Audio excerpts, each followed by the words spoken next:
What's up, guys? As some of you guys already know from Instagram or Snapchat, I crashed my car. Wasn't that bad, but I do have some video of it from inside the cab.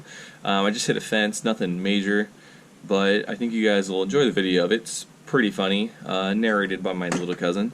And I also am putting back the rear end after getting the diff welded and a couple other things. Getting the rear camber arms put back on and everything. Probably going to be taking out the subframe, and that's in the rest of the video. So enjoy. I hope you guys like it.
Cody! Oh shoot! You just crashed! Just a little bit. You made me go flying. I did? Oh crap. Wait, can I get out? No. Can I see? Can I see what happened? No way. We just crashed. Did what? No way. We just crashed. I know. Just a little bit. We're good. Okay. Yeah. Are you going to do that again? Oh my gosh.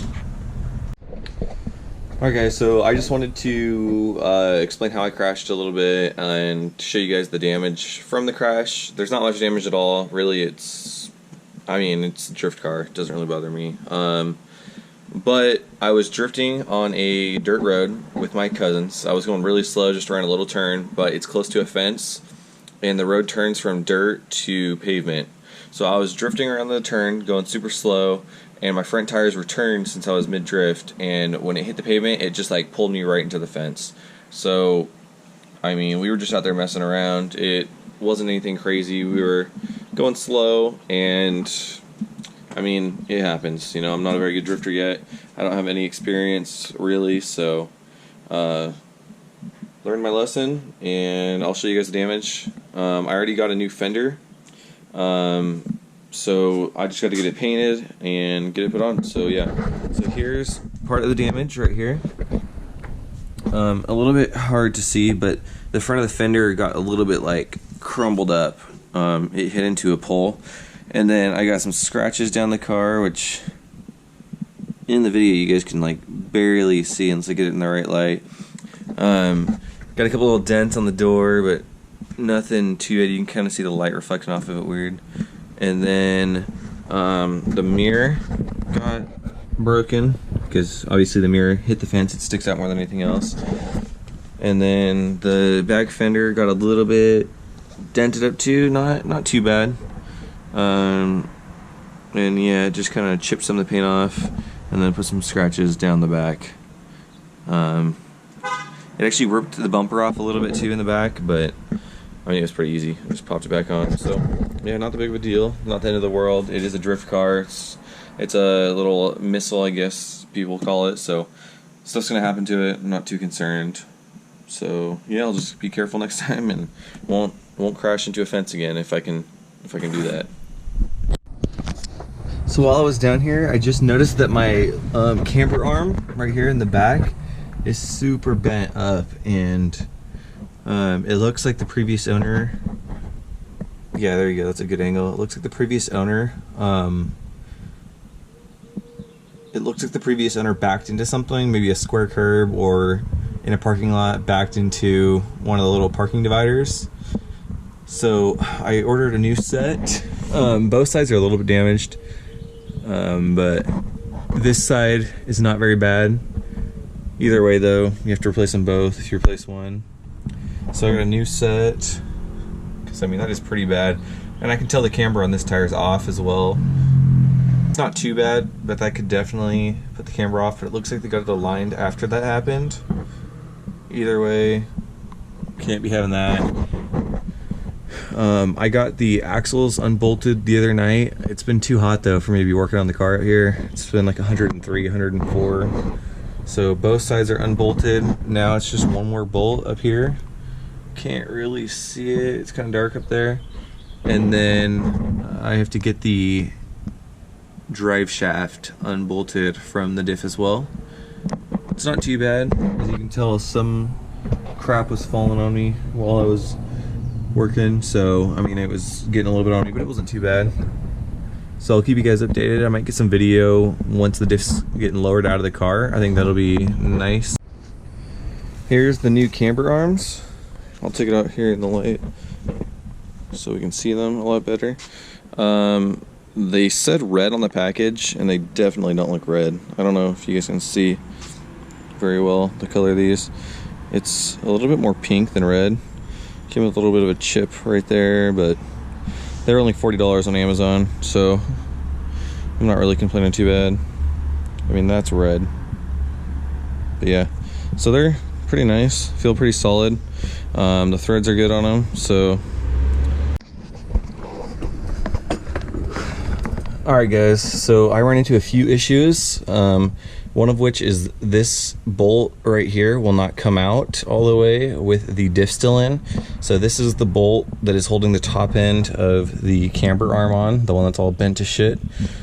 I can't, it's got tension on it right now, so I'm not able to pull it out, but it hits right here on the diff, right where the light's shining right here.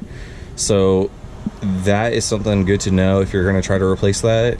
You can't get that out that I know of without taking out the whole diff, or at least loosening it up. The other side seems like it might have the same issue, so I'm just going to wait on both of them until the diff's fully out, and then that'll be the first thing I do once the diff is out. And then I also had to take off this, it's like a little subframe on top of the subframe. It doesn't seem like it holds anything together, but maybe it just adds some rigidity to the frame. I'm not 100% sure. I'm not an engineer, so I don't really know. But you can see right here, it was two 18mm nuts on these studs, and then two 13mm bolts going in right there. And then it's four of these little weird hex heads. I don't know what the size is for these little weird heads, or what they're called, but I have the sockets for them, so got two of those off so far. And then here's the other two, and then this one was a pain. So I thought I was gonna have to drop my exhaust down to get this one, but luckily, if you can see right here through the exhaust, I was able to get an extender through there, and I was able to put the socket on the extender over the exhaust and then loosen it that way. So depending on your exhaust, you might be able to do that as well, or you might not. It might be right in the way. So luckily things are working out pretty good. The issues I have been running into aren't really that bad, so it's going pretty quick. Just took some figuring stuff out.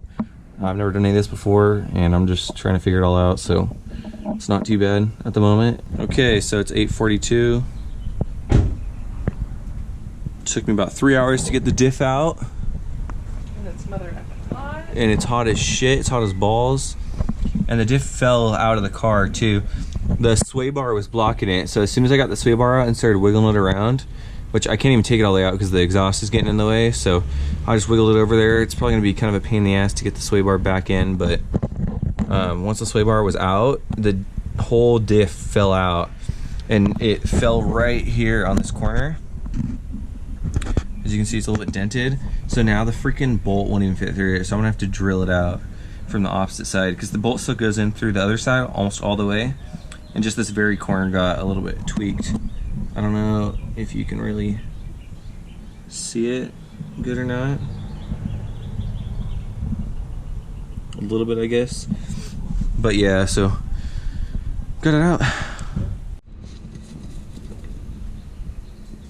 So I got the diff out. I got that out last night, and everything's pretty dirty, so I'm just cleaning it all off. I'm just using some brake cleaner right now, cleaning off the outside of the diff cover. The inside of the diff, it's pretty good. Oh yeah, you can see it. The inside of the diff is pretty good. I got it pretty cleaned out. I'm gonna clean it out a little bit more, dump it out, and then burn it one more time. Just make sure it's perfectly clean before I go in there and try to weld it, or before whoever welds it is gonna weld it. Make sure it's safe for them, and then it'll be all good. It'll be welded, ready to go. All right, so I'm gonna burn this a little bit. I'm gonna spray a little bit more in here, and then burn it. Should be pretty cool. Should I flamethrower? Yeah. Oh shit! Oh shit! Woo! That was way bigger this time. It's cooking. Alright guys, so I got the diff in the back of the truck, and I'm taking it out to the place I used to work. It's my old boss who's going to be welding it, and I doubt he wants to be on video, so I probably won't get any video of him welding it. He's just kind of like that, so I don't know. We'll see if he's okay with it, but I'll definitely get some video after, and I'll get some video of me putting it back in the car. Alright guys, so the diff is welded. There's some little berries down in there I gotta clean out, but it's kind of hard to see the welds, but it's welded pretty solid all the way through. I think it's fine. I looked at a bunch of videos, and people who had less than this were drifting on cars with way more horsepower than this, and it's all 8 points are welded with, I mean, they're filled in. I don't know, it's kind of hard to see down there, but I mean, that is a lot of wire in there. You can't even see the teeth anymore, so it'll be solid. Not too worried about it. Clean it out, use another can of brake cleaner, and it'll be good to go. Alright guys, so what I'm doing right now is I'm cleaning out the diff. So I have this magnetic screwdriver. It sticks pretty good to stuff, and I'm just using it. I'm just going around inside the diff right here, and see, it's pretty clean. There's nothing really on there, so I'm just going through here just to make sure I can get everything I can out as much as possible. The safest bet is to have none, although I know that is not so likely to have none, but I'm just getting out as much as I can, and I just bring it out, and it's a little bit hard to see right here, but you can see right there I got one little of the welding berries out of there. So every little one is just less of a chance.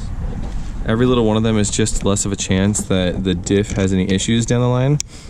And I will run it for a couple days and then just drain out all the fluid and hope that I can catch as many as I can. Yeah, see right there. Right there I got a whole bunch. It's kind of hard. Let's see. Yeah, right there. You can see over the paper. Got a good amount. Alright guys, so the diff is all sealed up. I used some RTV Mega Black gasket maker for it, and it's sealed up really nice. I looked on the forums and I couldn't find the specific torque that I needed to use on it. A lot of people were saying anywhere from 17 to 50, so I just put it right in the middle and did 25. So I think it'll be pretty good. I mean, that's a good amount of torque. It's not going to leak or anything, so I just have to fill it back up and then get it put back in the car.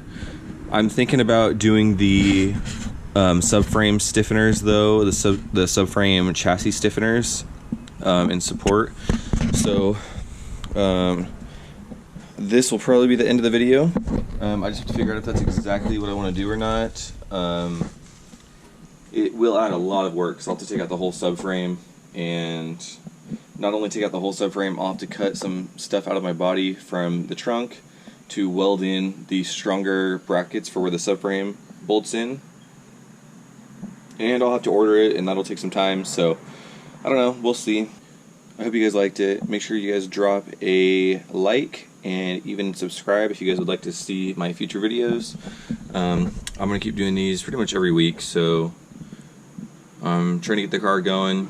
And in the next video, I guess I'll be talking about if I'm deciding to go ahead with building the subframe and putting in the supports. So thank you guys. You guys are awesome, and I'll see you guys next week.